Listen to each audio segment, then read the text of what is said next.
Entah sejak kapan aku mulai menyukai hal-hal berbau mistis. Ya, walaupun hanya dengan menonton acara di YouTube, aku mulai mengetahui acara Nightmare Side Arden Radio sekitar 2 tahun yang lalu. Aku ingat sekali konten pertama yang aku tonton adalah Nightmare Side Testy Mystery di YouTube channelnya Arden.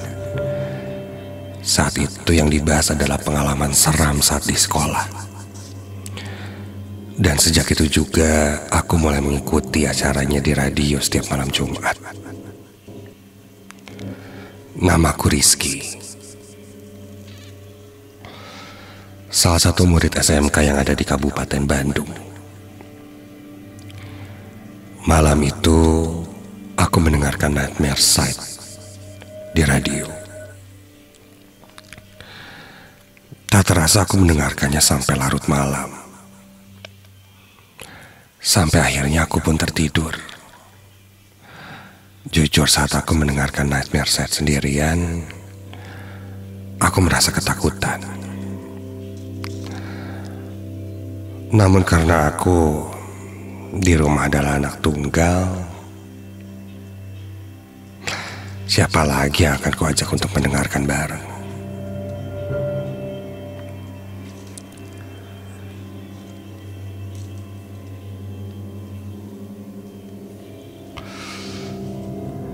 Jika hari-hari biasa seperti pelajar pada umumnya, pagi aku berangkat sekolah.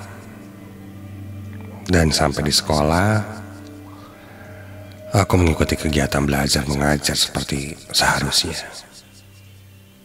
Setelah itu pulang, dan biasanya aku langsung pulang ke rumah.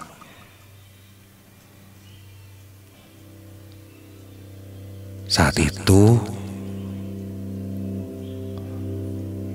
di tengah-tengah jam pelajaran, salah satu guru meminta tolong padaku membawakan dokumen di ruang lab komputer.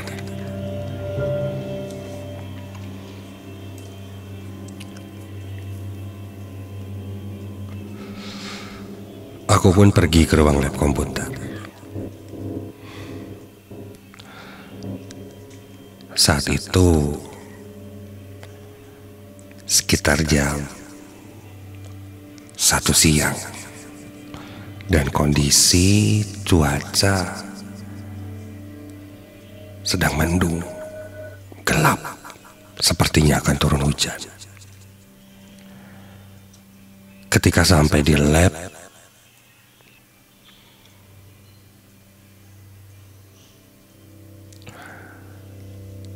kondisi lab cukup gelap saat itu. Namun bisa kulihat ada satu komputer yang menyala. Ketika aku perhatikan, oh, aku kenal dia, temanku. Aku melewatinya menuju ke meja guru untuk mengambil dokumen yang dimintakan tolong untuk dibawa.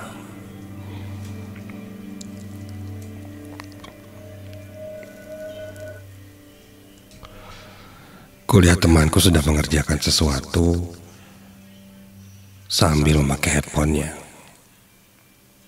Bahkan ketika aku melewatinya pun dia sepertinya tidak melihatku.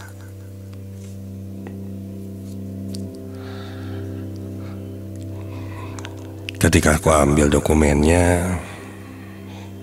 dan berniat keluar dari ruang lab, aku sempat menyapanya. Aku menepuk bahunya,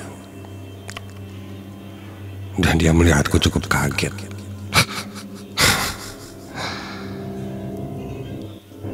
Konsen banget bro, hati-hati ah.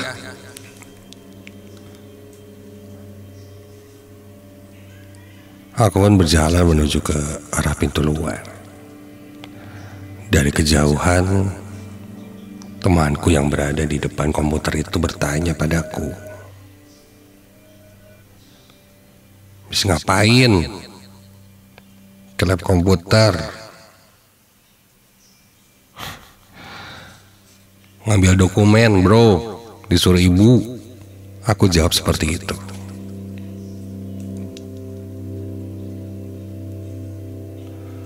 Sampai temanku lanjut bertanya,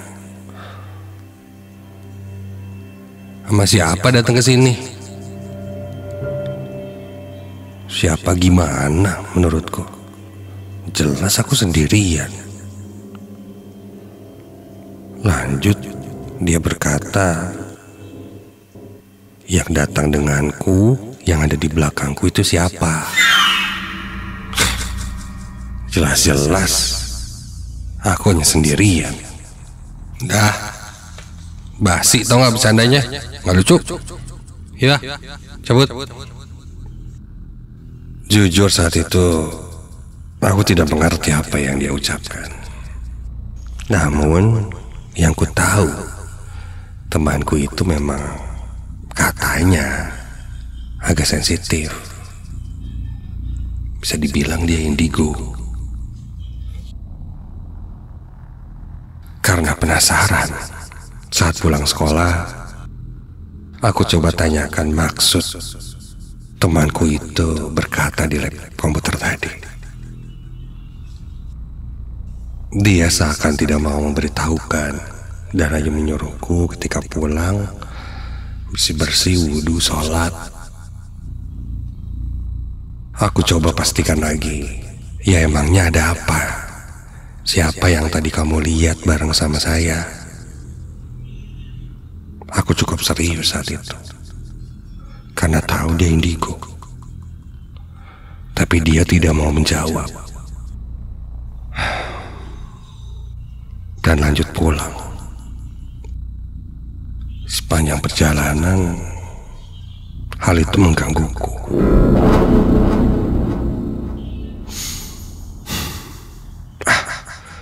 Besok akan kutanyakan lagi di sekolah.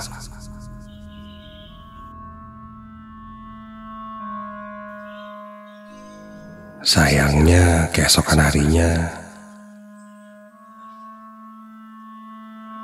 dia tidak masuk kelas. Kemana ya? Sakit gitu.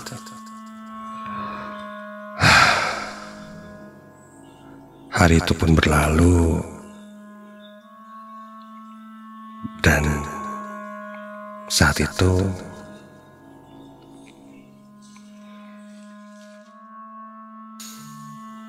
tiba-tiba saja ku dengar ada seseorang yang memanggilku. Suaranya seperti temanku yang indigo itu. Rizky, sini. Begitu ku dengar. Suaranya seperti temanku, tapi ketika ku tengok dan ku lihat, tidak ada siapa-siapa. Aku sempat berjalan ke ujung lorong untuk melihat kiri kanannya, tapi tak ada siapa-siapa.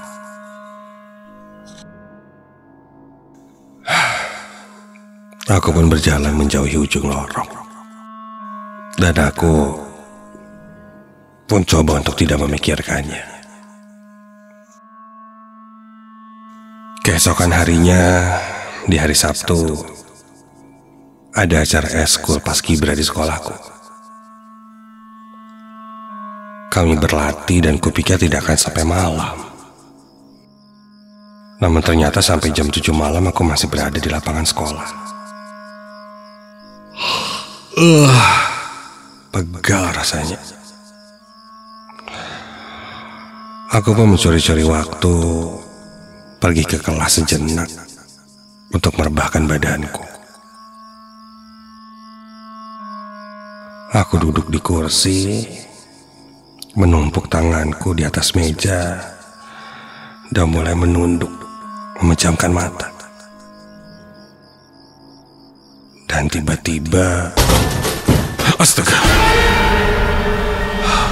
aku terbangun kaget ketika tiba-tiba saja pintu kelas terbanting dan tertutup dengan sendirinya.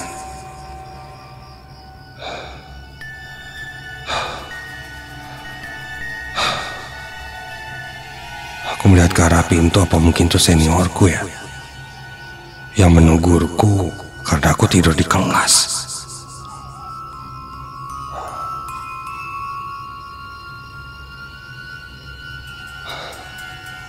Sampai aku berdiri dari tempat duduk itu dan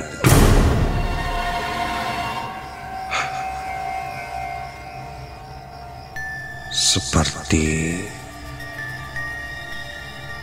ada sesuatu yang bergerak-gerak di belakangku.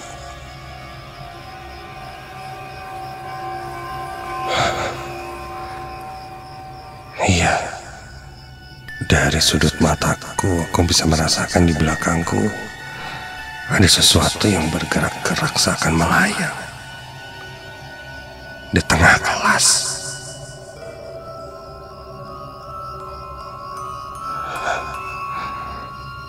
Dan ketika aku tengok ke belakang,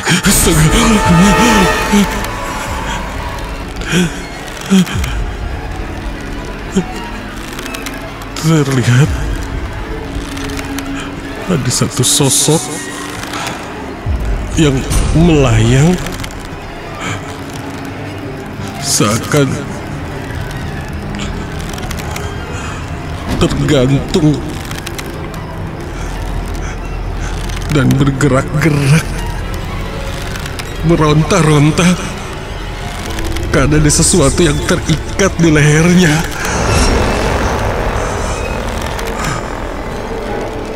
Lidahnya menjulur keluar, wajahnya mulai membiru, dan matanya membelalak. Seorang perempuan memakai gaun putih dengan rambut panjang. Aku hanya terdiam, tidak bisa berkata apa-apa. Terdengar suara raungan dari perempuan itu.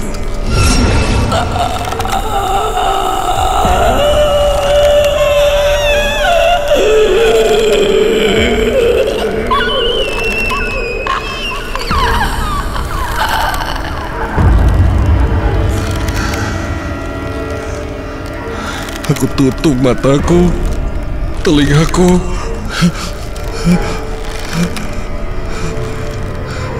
Dan ketika ku buka mataku,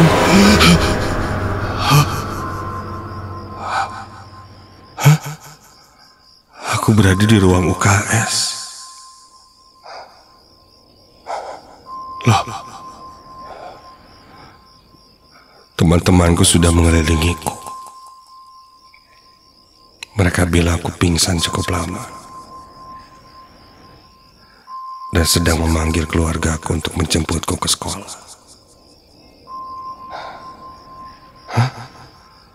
Terakhir yang ku ingat, aku melihat sosok perempuan tergantung. Perasaan itu berjalan sangat cepat dan ketika ku buka mata lagi, katanya aku pingsan cukup lama.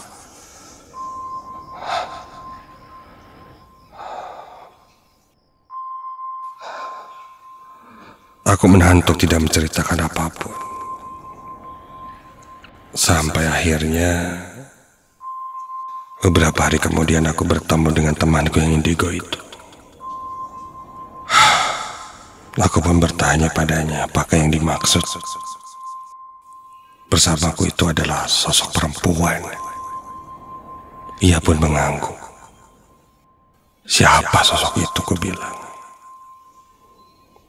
Temanku mungkin hanya menjawab seadanya. Dia bilang, dulu pernah ada kejadian yang memakan korban di bangunan ini. Mungkin sosok itu salah satunya. Aku tidak mau menceritakan lebih dalam lagi kenapa dan siapa sosok itu. Ketika aku akan pergi, temanku menahanku sejenak. Dia bilang, kenapa dia mengikutiku? Menurutnya, wajahku mirip dengan seseorang yang dia kenal, yang tidak pernah tahu bahwa dia sudah tidak ada.